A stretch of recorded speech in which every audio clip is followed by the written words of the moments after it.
नमस्कार साथियों, कैसे हैं आप सभी। उम्मीद करता हूं कि आप स्वस्थ होंगे, सुखी होंगे और प्रसन्न होंगे। आज हम बात करेंगे भाषा के बारे में, लिंग्विस्टिक डाइवर्सिटी के बारे में। जैसा आपको पता है कि हमारे देश में हजारों भाषाएं हैं। अलग अलग जो है लोग अपने मातृभाषा में बात करते हैं और हर एक व्यक्ति जो है उनकी भाषाओं का जो है सम्मान करता है। यही जो है हमारे देश की जो है यूनिकनेसनेस, यही जो है हमारे देश की विशेषता है कि हम जो है हर किसी व्यक्ति का सम्मान उसके भाषा के आधार पे भी करते हैं। हमारे यहाँ पे एक कहावत है कि कोस कोस पर पानी बदले, चार कोस पर बानी। मतलब ये कि कोस कोस पर हमारे यहाँ पे पानी बदलता है और चार कोस के बाद जो है बानी बदलती है, भाषा बदलता है।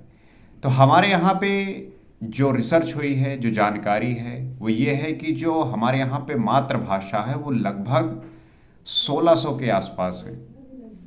और इतनी भाषाएं हमारे देश में होने के बावजूद भी हम साथ में मिलकर एक दूसरे का सम्मान करते हुए हर किसी की भाषा का जो है हम सम्मान करते हैं। अब जो ये भाषाओं की विविधता है, इन भाषाओं की वजह से पहले के समय पे लोग एक दूसरे से कम्युनिकेट करने में प्रॉब्लम होती थी, समझ नहीं पाते थे। जैसे मान लीजिए कि कोई हिंदी भाषी व्यक्ति अगर तमिलनाडु चला जाए और तमिल में जो है वहाँ का कोई व्यक्ति आपसे बात करे तो आप जो है तमिल नहीं समझ पाएंगे और वो हो सकता है कि हिंदी ना समझ पाए। या आपकी कोई भाषा हो, मान लीजिए बंगाली है या मराठी है या पंजाबी है, तो इन भाषाओं की जो बैरियर है वो भी टूट रहा है। कैसे? अब जो है हमारे पास ऐसी टेक्नोलॉजी है कि उसके माध्यम से उसकी कही हुई बात को कन्वर्ट कर कर हम अपने भाषा में समझ सकते हैं और हमारी भाषा को, हमारे लैंग्वेज को वो व्यक्ति जो है उस डिवाइस के माध्यम से कन्वर्ट करके वो समझ सकता है। तो इसको जो है अब ये बात सिर्फ ये नहीं रह गया है कि रीजनल लेवल पर जो व्यक्ति उसको उस भाषा को जानते हैं उन्हीं से बात किया जा सकता है। आपको अगर आपकी मातृभाषा आती है तो आप ग्लोबल लेवल पर कहीं पे भी जाकर उस भाषा के माध्यम से किसी भी व्यक्ति से बात कर सकते हैं।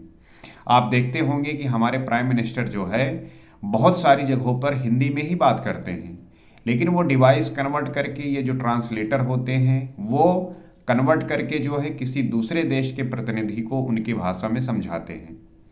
तो हमारे देश में इतनी भाषाओं के होने के बावजूद भी यहाँ के लोग एक दूसरे के जो है भाषाओं का सम्मान करते हुए उनके भाव को, उनके विचारों को समझकर एक दूसरे का जो है आदर करते हैं, सम्मान करते हैं। तो हमारे 8th शेड्यूल में जो है 22 भाषाओं को प्रमाणित किया गया, मतलब वहाँ पे इसका जिक्र हुआ है। लेकिन जो रीजनल लेवल पे इतनी सारी भाषाएं हैं, लगभग 1500 से 1600 भाषाओं का जो है प्रमाण मिलता है। तो इसकी खासियत, इसकी जो ये वजह है, हम सदैव इस बात को अपने भाषा में व्यक्त करते हैं। और जो एनसीईआरटी का ये रूल है कि जो आपकी एक अपनी भाषा है उसमें जो है आप पढ़ाई करिए, एक इंग्लिश लैंग्वेज हो और अपना जो एक भाषा है वो चूज करिए। तो इससे यही पता चलता है कि आपकी जो शिक्षा है, और ये भी एक शोध हुआ है, रिसर्च हुआ है कि जब आप अपने बच्चों को, जो छोटे बच्चे होते हैं, कहते हैं कि जो छोटे बच्चे होते हैं वो अपने परिवार से ही उस भाषा को जो है अच्छी तरीके से समझ पाते हैं। कोई व्यक्ति महाराष्ट्र में जन्म लेता है तो वो मराठी में जो है बातें करते हैं, तो जो छोटे बच्चे होते हैं उस भाषा को वो पकड़ते हैं, उसे समझते हैं। कोई व्यक्ति पंजाब में जन्म लिया है तो उसे पंजाबी, कोई व्यक्ति जो है बंगाल में जन्म लिया है, पश्चिम बंगाल में, तो बंगाली। इस प्रकार से अलग अलग स्टेट में मलयालम हो गया, तमिल हो गया, तेलुगु हो गया।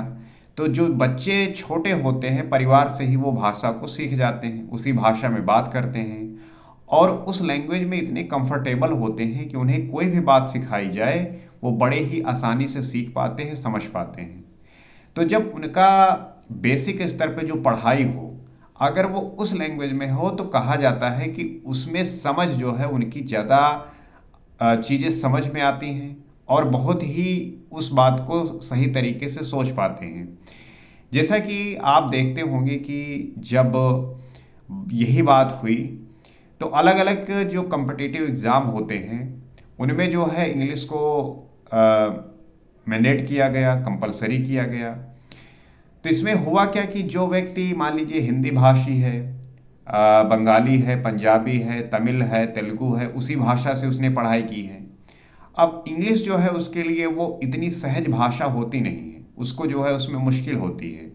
और आज के समय में जो सोसाइटी है वो स्टैंडर्ड इसी बात पे सेट करती है कि आपको जो है इंग्लिश कितनी अच्छी आती है, और इंग्लिश के ही नॉलेज पे आपको जज किया जाता है। आपको भले ही किसी सब्जेक्ट के बारे में कुछ नहीं पता, लेकिन अगर आप इंग्लिश अच्छी बोल रहे हैं तो आपको ये समझा जाता है कि आप बड़े ही इंटेलेक्चुअल व्यक्ति हैं। लेकिन ये तो भाषा का उसको एक ज्ञान है, इंग्लिश भाषा उसको अच्छी आती है। एक मान लीजिए एक कोई हिंदी भाषी है या पंजाबी भाषी है, तमिल भाषी है, मराठी भाषी है, तो किसी भी भाषा में अगर उसको समझ है, उसमें जो है उसको ज्ञान है, लेकिन अगर वो इंग्लिश में वो नहीं कह पा रहा है, नहीं कन्वे कर पा रहा है, इसका ये मतलब नहीं कि वो मूर्ख है। लेकिन जो हमारे यहाँ पे ये स्टैंडर्ड सेट किया गया कि जिसको इंग्लिश से आती है वही जो है इंटेलेक्चुअल व्यक्ति है, वही समझदार है। तो हमें इस बात को जो है समझना होगा कि ये सिर्फ भाषा का ज्ञान है। कोई व्यक्ति इंग्लिश अच्छी बोल रहा है इसका मतलब है कि उसे इंग्लिश लैंग्वेज जो है बहुत अच्छी आती है। ज़रूरी नहीं कि कोई व्यक्ति को इंग्लिश अच्छी आ रही है तो वो न्यूटन बन जाएगा, आइंस्टीन बन जाएगा। आपको हिंदी आते हुए आप न्यूटन और आइंस्टीन बन सकते हैं। तो अगर आपको भाषाओं का अलग अलग ज्ञान है तो ये आपकी क्वालिटी है, ये आपकी जो है बहुभाषी प्रतिभा है कि आप जो है अलग अलग भाषा में बात कर लेते हैं, आपको आती है।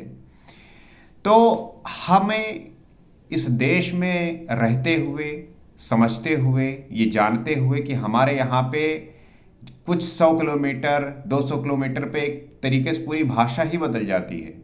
ऐसा होगा कि जिस स्थान पे आप रह रहे हैं और 200-300 किलोमीटर जाने के बाद आप वहाँ की भाषा ही, जो स्थानीय भाषा है, रीजनल जो वहाँ की लैंग्वेज है, वो समझ ना पाएँ आप।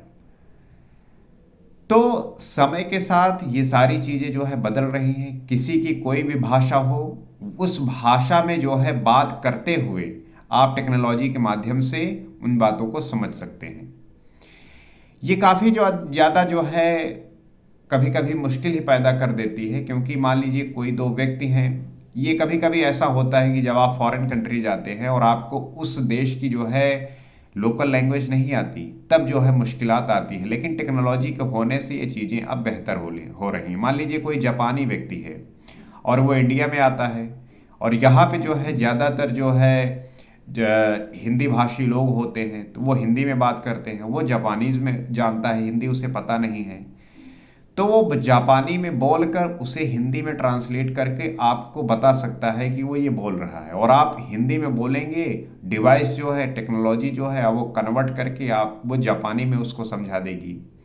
तो भाषा की जो ये दूरियां थी कि किसी को भाषा वो पता नहीं है तो कैसे बात करेगा, वो ख़त्म हो रही हैं।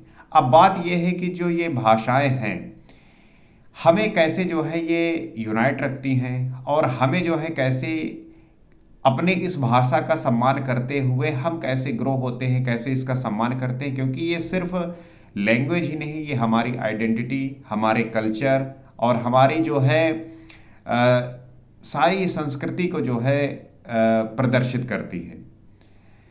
तो हमें जो है इस बात को समझते हुए, जानते हुए कि भाषा जो है कितनी महत्वपूर्ण है, क्योंकि भाषा अगर आपको नहीं पता तो आप जो है किसी भी शब्द, किसी भी वाक्य को कैसे कन्वे करके अपनी बातों को प्रकट कर सकते हैं, अपने भाव को प्रदर्शित कर सकते हैं। बहुत सारी जो चीज़ आप महसूस कर पाएंगे अपनी भाषा के साथ, वो किसी दूसरी भाषा के साथ नहीं कर पाते। इसीलिए आप देखेंगे कि जब कहीं ऐसे जगह पे लोग होते हैं जहाँ पे डाइवर्सिटी बहुत ज़्यादा होती है, कि अलग अलग लैंग्वेज के लोग जो है अलग अलग रीजन के अलग अलग लैंग्वेज में बात करते हैं। जैसे मान लीजिए कि दिल्ली है, अब दिल्ली में जो है हर स्टेट के लोग रहते हैं, तमिलनाडु के भी रहते हैं, कर्नाटक के, आंध्र प्रदेश के, उड़ीसा के, पश्चिम बंगाल के, गुजरात के, पंजाबी जो है पंजाब के जो है, उत्तर प्रदेश के, बिहार के, हर एक स्टेट के यहाँ लोग रहते हैं। तो आप देखते होंगे जब अपने भाषा का कोई व्यक्ति अपने अपने रीजनल एरिया का, अपने ही एरिया का कोई व्यक्ति जब मिल जाता है तो उसे उसमें एक अलग सा बॉन्ड महसूस होता है, एक अलग सा कनेक्शन महसूस होता है कि अरे ये तो हमारे यहाँ का है। और जब आप उस भाषा में बात करते हैं तो आपको बड़ी सहजता और बड़ा आराम महसूस होता है। तो ये जो है इम्पोर्टेंस है अपने मातृभाषा की। तो हमें मातृभाषा का सम्मान करते हुए, सारी भाषाओं को जो है सम्मान देते हुए, अपनी जो डाइवर्सिटी है उसको एकता के रूप में, यूनिटी के रूप में, मजबूती के रूप में जो है रखना है और इसका जो है सम्मान करते हुए अपनी इन विविधताओं को ग्लोबल लेवल पे ले जाके इसको उस तरीके से प्रदर्शित करना है कि हम इतने लैंग्वेज को जानते हुए, समझते हुए, हमारी जो अपनी इसकी उपयोगिता है इसे हम प्रदर्शित करें, इसे हम दिखा सकें। क्योंकि लैंग्वेज के आधार पे जो है देश बन जाते हैं। लैंग्वेज के बेसिस पे जो है अलग अलग चीज़ें इतनी मजबूती और भयानक तरीके से घटित होती हैं कि जिसकी कल्पना आप कर भी नहीं सकते। तो भाषाओं का कितना प्रभाव है ये आप समझते होंगे, जानते होंगे। जब आप बात करते हैं, जब आप सहज होते हैं किसी के साथ, तो ये भाषा ही जो है प्रमुख होती है। तो आइए हम साथ में मिलकर अपनी इन भाषाओं का जो है सम्मान करते हुए जानें, समझें, उनकी उपयोगिता समझें और जिस भाषा में हम बात करते हैं उसको जो है उसमें डिटेलिंग में जाकर उसे समझें, किस प्रकार से उसका जन्म हुआ, कैसे जो है वो इस समाज में प्रभावी है, कैसे लोगों को एक साथ बांध कर रखती है। और भाषा जो है आपको वो एक सम्मान देता है जो आवश्यक हो जाता है आपके होने की, आपके आइडेंटिटी की।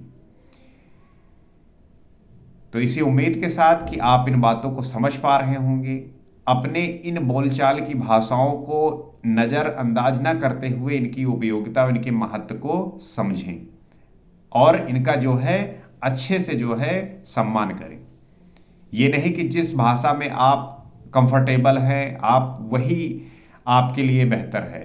आपके लिए हो सकता है, ठीक है, बेहतर है आप नए नए लैंग्वेज सीखिए, दूसरे की भाषाओं का जो है सम्मान करिए। कोई व्यक्ति किसी भी भाषा में बोल रहा है तो उसका जो है अनादर नहीं करना, सम्मान करते हुए उसकी भाषा को समझने का प्रयास करिए, सीखिए और अपनी भाषा को भी उससे जो है बताइए, समझाइए। तो इससे जो है एक बॉन्डिंग प्रदर्शित होगी, एक अपनापन फील होगा कि कोई व्यक्ति जो है कुछ बता रहा है, सिखा रहा है, समझा रहा है। बाकी तो अब आज के समय में टेक्नोलॉजी इस प्रकार से आ ही गई है कि वो जो है इस बैरियर को तोड़ रहा है। तो हमें अब जो है किसी प्रकार से डरने की आवश्यकता नहीं है। और भाषा को लेके जो लोगों को एक दूसरे का अपमान करते हैं, अपने उस जगह से जो है निष्कासित करते हैं और ऐसा होता भी है, तो ये सब करने से बचना चाहिए। ये बहुत ही छोटी और हीनता का जो है विषय है। ऐसा करना जो है आपके छोटेपन और बहुत गिरेपन होने का जो है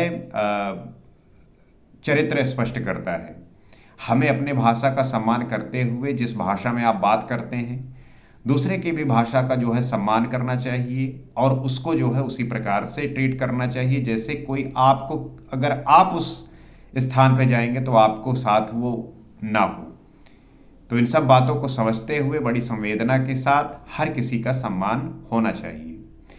आपका रीजनल लैंग्वेज क्या है, आपकी मातृभाषा क्या है, आप कमेंट करके बताइए ताकि हम समझ सकें कि आप जो है कहाँ से बिलोंग करते हैं, आप जो है किस प्रकार से इन बातों को समझ पा रहे हैं और आप जो बात समझते हैं उसे बताइए ताकि हम अलग अलग भाषाओं को सीख सकें, समझ सकें और अपना जो बहुभाषी होने का एक क्वालिटी है वो भी डेवलप कर सकें। बहुत सारे लोग होते हैं उनको कई लैंग्वेज आती हैं, तो उनकी एक अपना गुण है, होना चाहिए, अच्छी बात है। उस स्थान में जाके आप अनकंफर्टेबल नहीं होंगे, आप आसानी से वहाँ के स्थानीय लोगों से बात कर सकेंगे। इसी आशा के साथ कि आप जो है भाषाओं का सम्मान करेंगे, उनकी जो है उपयोगिता समझेंगे और आप अपनी भाषा को अपने तरीके से समझते हुए उसे क्रियात्मक तरीके से और अपने चाहे करियर को लेके हो या किसी भी चीज़ को लेके हो, उसमें इसकी भूमिका को प्रदर्शित करेंगे। आज के वीडियो में इतना ही। अगले वीडियो में किसी और सब्जेक्ट पे बात करेंगे ताकि हम इन बातों को समझते हुए अपनी जो समझ है वो विकसित कर सकें। नमस्कार।